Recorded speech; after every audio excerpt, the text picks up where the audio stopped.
Hello everybody, this is the week 3 video for Math 172 online with Mr. Molikash at Johnston Community College. So if you see this video and got any questions for me, shoot me an email. If you're in my class, not only can you email me, but you can also leave me a question in the discussion board in Blackboard. So without any further ado, we'll get going with week 3. There's a lot to cover in week 3. So first off is, what is a reference angle? A reference angle is an acute angle that the terminal side of an angle makes with the x-axis. So for example, let's say that you had an angle down here, and the angle's initial side is always along the positive x-axis. So remember, that's where 0 degrees is. So then you'd have 90, 180, and maybe something like 252 degrees. Maybe that's where that is, all the way around the circle, this way. The reference angle is the number of degrees in this case that this terminal side makes with the nearest side of the x-axis. So this is the positive x-axis. We want to use this negative x-axis, and we want the number of degrees here. So depending on where the terminal side is located, you either want to take the bigger and subtract the smaller. So in the smaller position would be 180. So the reference angle for this one, sorry about my chicken scratch, the reference angle is going to measure 72 degrees. And the reason why it's 72 degrees is because I did 252 subtract 180, okay? That's the bigger number minus the smaller number and the number of degrees between them. Okay, so let's look at another example. Let's say that your angle wasn't in the third quadrant. Maybe it's in the second quadrant. Maybe it's over here at 147 degrees. 147 degrees is an obtuse angle that's made with a positive x-axis, but the reference angle, the closer one, is this. Okay, so which one's bigger? 180, 147. So to find your reference angle, you do the bigger minus the smaller, and you get 33 degrees, and that's the number of degrees in this angle. Okay, so that's what a reference angle is. And you can probably guess that if your angle's in the first quadrant, that angle is its own reference angle. Okay, now speaking of the unit circle, and we were talking about the unit circle in a previous video. So, if you have your unit circle, okay, remember that the x-coordinate is, let's say this is theta. The x-coordinate here is the cosine of theta, and the y-coordinate is the sine of theta. So both the sine and cosine are both positive in this first quadrant. In the second quadrant, the cosine's negative and the sine is positive. In the third quadrant, both values are negative. In the fourth quadrant, cosine's positive, sine's negative. This is extremely important when going to solve problems. Maybe you are given which quadrant an angle is in, and you're given the cosine, and you're asked to find the sine. Or maybe you're given the tangent and asked to find the sine, or that kind of thing. So remember that you can always use the Pythagorean theorem. The hypotenuse is 1. And then this length down here, this length would be the x-coordinate, which is the cosine of the angle.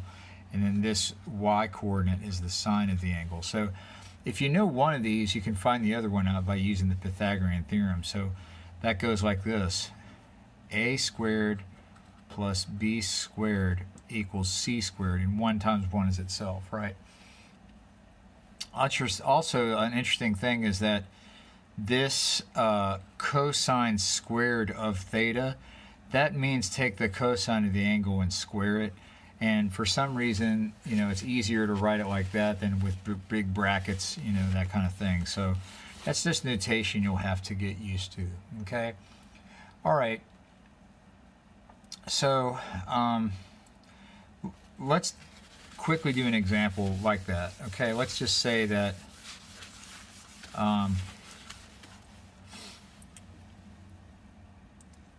3 pi over 2 is less than or equal to theta is less than 2 pi, and the cosine of theta is 3/5. Find the value of sine theta. Okay, so there's the problem, and the solution would be, let's look at where that is on the circle. That's in this quadrant, because there's 3 pi over 2 radians, and over here would be 2 pi. And sure enough, the cosine is definitely positive, but the sine is negative. So we know that the answer to this is going to be a negative number. Furthermore, in this quadrant, we'd have to go to the right 3/5, and then your hypotenuse would be 1, right? So this is 3/5, this is 1. What number is this? And keep in mind that since you're going downward again, you're going to have a negative, right? So what you do is you could call that b maybe, and say a squared plus b squared equals c squared.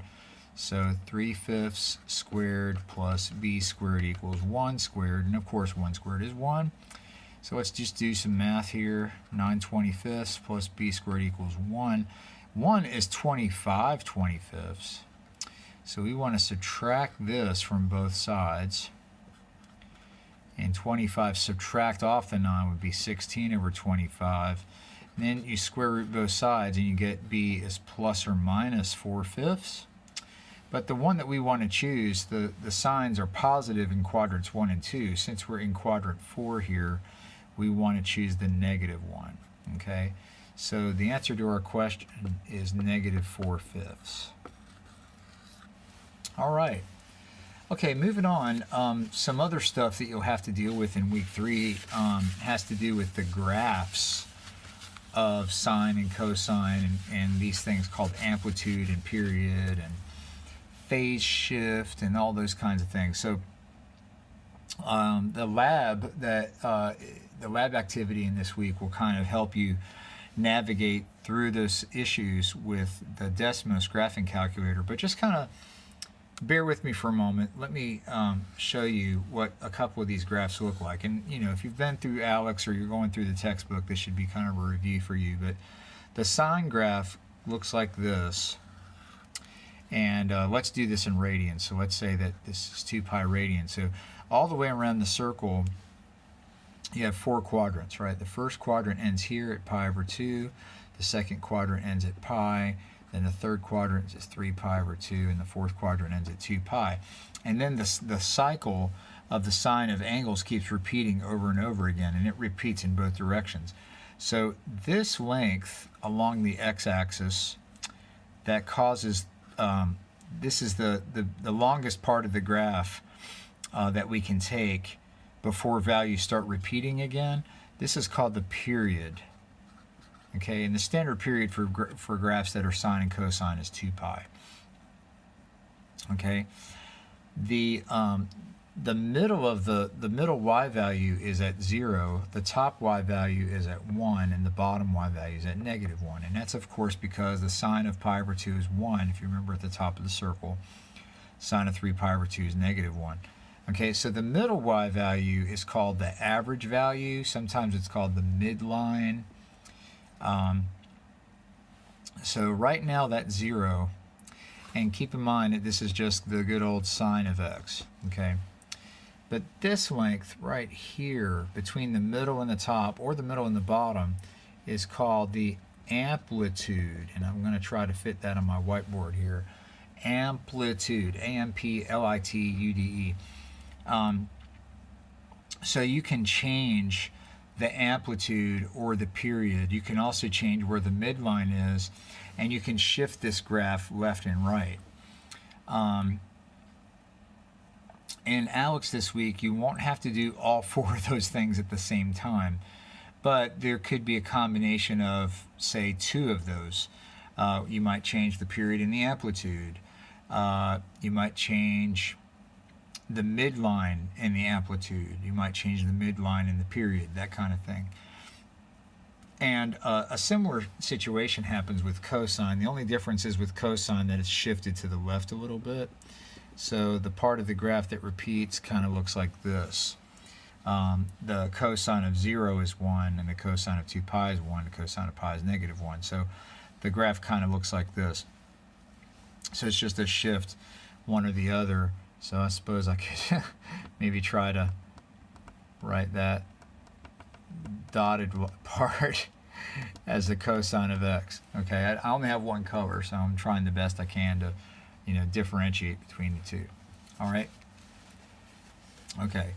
So how does this work out with equations? Well, this is kind of what's going to happen. So if you put a number in front of either your sine or the cosine, this number changes the amplitude. Okay, so if there's a 2 there, the graph will stretch twice as tall. If it's negative, it'll flip over. All your y values that were positive will now be negative, and all the ones that were negative are now positive. So that changes the amplitude. And we'll look at some specific examples here in just a minute. If you change the number at the end, we'll call that D, and you might be wondering, hey, where's B and C? I'll show you where those are in a minute. But these are the easiest ones to spot, A and D. If there's a number at the end, this is the midline. Okay, so if there's no number there at 0, like I showed you, but if you put a +2 on the end, the entire graph would move up to, say there's a -7 there, the whole thing would move down 7 units. And again, you'll get some experience with this in the lab activity this week. Okay, all right, so where's B and C? Well, the B is the thing that's multiplied by x, and B changes the period, and it does it inversely. Okay, so the period for y equals sine x, the period is 2 pi, like I showed you earlier in the video. But if you have a number multiplied by x that's not 1, what B does is it divides the period. So your 2 pi gets either smaller or bigger depending on whether B is bigger or smaller than 1. So that number divides the period. If that number is negative, instead of flipping over vertically, it would flip over horizontally. So all your positive x's would be negative and all your negative x's would be positive, and so that flips this way. Okay, and then finally, C. What does the C do to the graph? Well, let's see. Just kidding. What C is this the number added to the x value. Okay, so what C does is it is what I sometimes call a horizontal shift. Sometimes this is called the phase shift, depending on the textbook, and especially when it comes to like sound waves and that kind of thing. It's called the phase shift when we do like wave analysis and that kind of stuff. All right, so it also does it inversely. Okay, so with y equals sine x, okay, that point that I started graphing was at 0, 0. Okay, that point would be at 0, 0. But if you had some other thing added to x, what that does is it moves the graph to the left if C is positive. Okay, and again, okay, so that would be negative C, 0. So whatever this is, if this is plus C, it would move to the left. If it's a minus a number, it would move to the right. So just like I showed you earlier, when we're messing with the x-coordinates, everything is inversely related. So multiplying by x makes it smaller, period. Dividing makes it bigger. I know this sounds backwards, but this is what happens with x-coordinates. And then here, if you're adding, you're going to the left, and minus, you'd go to the right.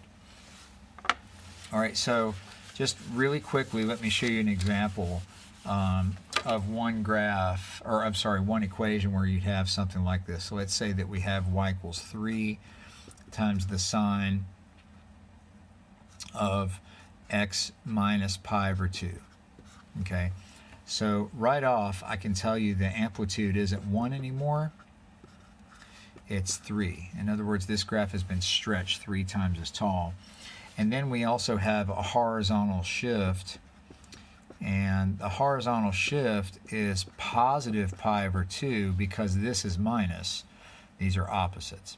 So what would happen is you would start graphing your sine graph at positive pi over 2, and then you'd have, you know, a maximum number of 3 and a minimum number of negative 3.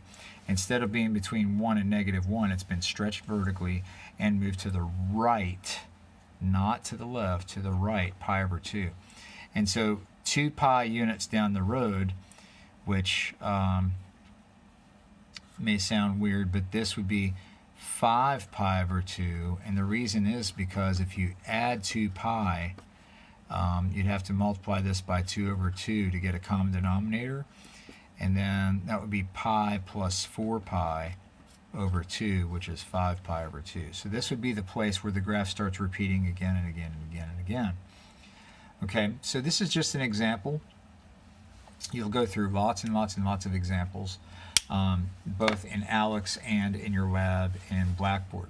Okay, last thing we want to talk about are the reciprocal functions. So I'm going to put a couple of graphs here.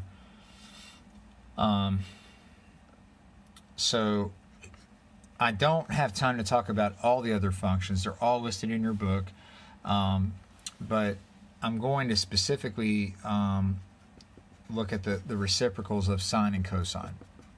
Okay, so remember the sine graph kind of looks like this. There's 1, there's negative 1, there's 0, and there's 2 pi. And then the cosine graph, and I'm just drawing one period of this. Technically it goes on forever and ever and ever in both directions. But the cosine graph kind of looks like this. There's 1, there's negative 1. That's x equals 0, that's 2 pi. All right.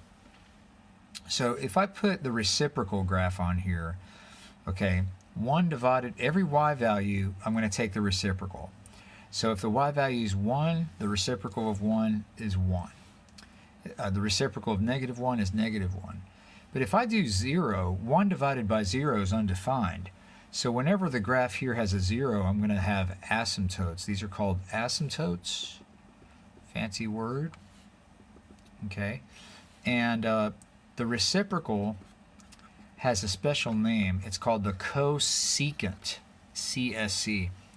And the graph of the cosecant kind of goes off the top and off the bottom of the sine graph. And these asymptotes repeat over and over and over again. And this up and down movement repeats over and over and over again in both directions. Okay, and you can stretch the cosecant graph vertically. You can change the period. You can move it left, right, up, and down, just like you do sine and cosine. However, there is no such thing as amplitude when it comes to cosecant, because this goes up forever and this goes down forever, so there is no maximum or minimum point. Okay, you can do the same thing with the cosine graph. The reciprocal of the cosine graph is called the secant, S-E-C. And the asymptotes are where 1 divided by 0 would be attempted. You can't do 1 divided by 0, it's undefined. So the secant graph kind of looks like this. Okay, and it would keep going up and down forever and ever and ever. Again, you can change the coefficient here. You can stretch it vertically. You can stretch or shrink horizontally or narrow the graph by changing the period. You can move the graph up or down by adding a midline, and you can change the phase shift. You can move left or right, just like I showed you earlier with the sine graph. So that's a very brief overview. I realize that this may feel like I'm kind of rushing through it, but right now I'm just giving you an overview. So again, go back to the beginning of the video, go to the places that are giving you problems, send me an email, send me a message on the discussion board. I'm always here to help. Have a great week.